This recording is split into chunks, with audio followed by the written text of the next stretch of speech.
Claro que sí, Carla, sorprendente los resultados. Uno esperaría que el porcentaje fuera mucho más alto, considerando todo lo que hemos vivido producto de la pandemia. Vamos a conversar de aquello junto a Sofía Salas, ella es investigadora del Centro de Bioética de Clínica Alemana, Universidad del Desarrollo, respecto a la importancia que tiene para las personas vacunarse contra cualquier enfermedad. ¿Por qué es importante vacunarse? Porque es la única manera que tenemos de protegernos de enfermedades infecciosas, como en este caso lo que está ocurriendo con el COVID-19. No tenemos otra manera de parar la transmisión si no es mediante vacuna. En ese sentido, cualquier otros esfuerzos que se puedan hacer o lo que hemos estado haciendo durante todo este tiempo solamente sirve para ir conteniendo el avance, pero no lo frena de por sí, ¿no?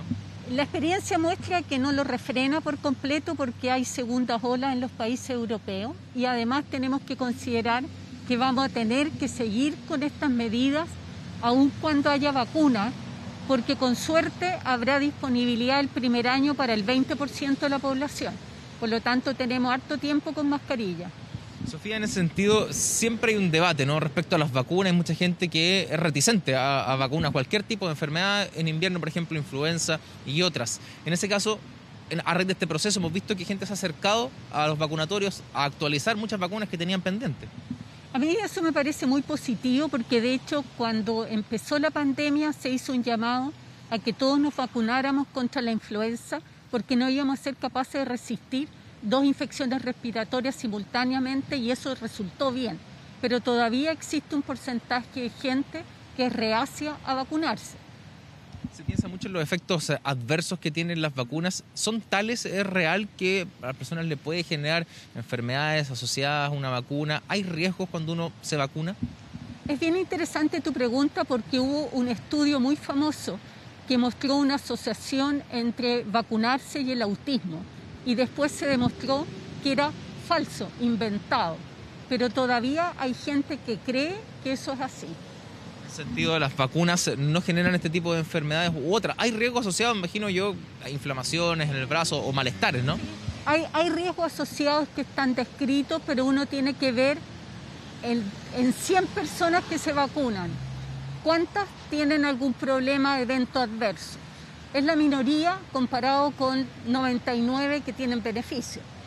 En ese sentido, cuando hablamos de una vacuna contra el COVID, de una carrera quizás contra el tiempo en el mundo, ¿no? Muchos laboratorios están trabajando respecto a aquello. ¿Eso podría generar una cierta sensación de inseguridad en las personas que se está haciendo, digámoslo, a la rápida? Yo creo que sí, en la medida que se aprueben fases aceleradas, que significa que antes de terminar los ensayos clínicos en fase 3 estén entregándose las vacunas. Y yo creo que ahí uno tiene que conciliar rapidez con seguridad y con buena ciencia. O sea, no se debería estar distribuyendo esta vacuna una vez antes de terminar los procesos de fases clínicas, ¿no? Es como, porque muchos países señalan adelantarse a distribuir ya la vacuna rápidamente. Yo en lo personal prefiero que terminen los estudios fase 3 antes de la distribución masiva y no estoy de acuerdo con el uso de emergencia de las vacunas. Pero entiendo que en situación de emergencia sanitaria, cuando no puedes controlar la diseminación comunitaria, algunos países toman la decisión de adelantarlo.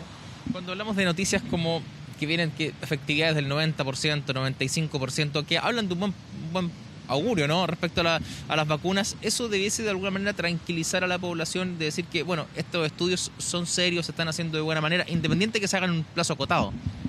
A mí me parece que se están haciendo muy buenos estudios clínicos, con miles de participantes, controlado en que tú tienes una rama que se vacuna y otra que recibe un placebo y no hay ninguna evidencia que esos datos no sean así.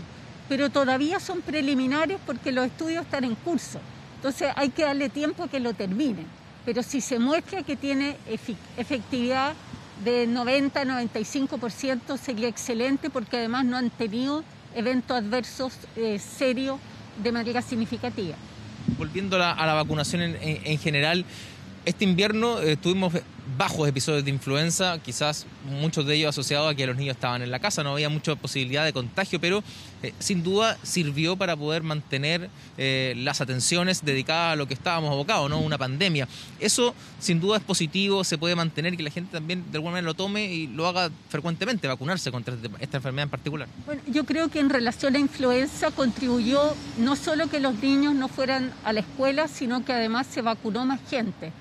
Pero en situación habitual yo sí recomiendo vacunarse. Yo me vacuno todos los años. Listo, ahí está. Sofía, muchas gracias por recibirnos esta mañana. Que tengan buena mañana. Muchas gracias. Sin duda un tema importantísimo. Hay mucha gente reticente. Yo decía, es sorprendente que solamente el 20-25% esté dispuesto a vacunarse una vacuna contra el COVID, entendiendo todas las dificultades que hemos vivido durante todo este año. Y uno esperaría un porcentaje mucho mayor, pero bueno, veremos qué sucede ya una vez que exista finalmente esta vacuna. Hay procesos que están en curso, aunque tienen buenos resultados, todavía hay que esperar.